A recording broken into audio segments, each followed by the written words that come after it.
ఇదండి బండి వచ్చిందండి. ఒక కుక్కకి మా రోడ్లో చివరి ఇంట్లో వాళ్ళు చాలా కుక్కలు పెంచుతారు, స్ట్రీట్ డాగ్ అని. ఆ కుక్కకి వీపు మీద ఒక 10 రోజుల ముందు రూపాయి బిళ్ళ అంత గాయం ఉందండి. అది ఇప్పుడు అరచేయి అంత అయ్యి అది రోడ్లో అవస్థ పడుతుంది.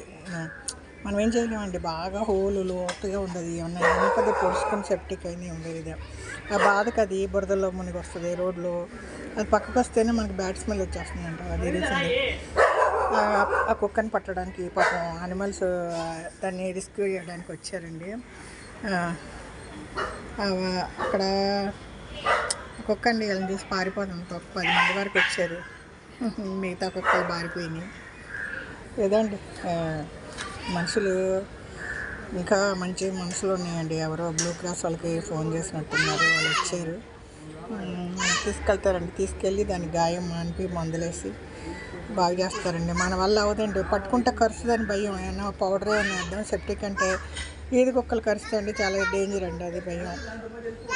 వాళ్ళు అన్నీ తెగించి తిరుగుతున్నారండి, పెద్ద నెట్టేసుకొచ్చారు, 10 మంది కాలంలో తిరుగుతున్నారు.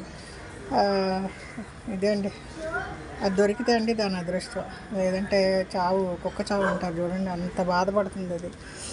అసలే ఫుడ్డు అది ఏదో ఇస్తారులేండి వాళ్ళు. వీధి కుక్కలు, దానికి భయంకరమైన గాయం. ఇదండి, అటు కాలంలోకి వెళ్ళారండి. వెనకాల పెద్ద ఓపెన్ కాలం ఉంటుంది, అది ఆ గేట్లో దూరేసి కాలంలోకి పారిపోయింది. ఏదో అండి, భగవంతుడు వరం ఇచ్చినా దానికి అదృష్టం ఉండాలి కదా.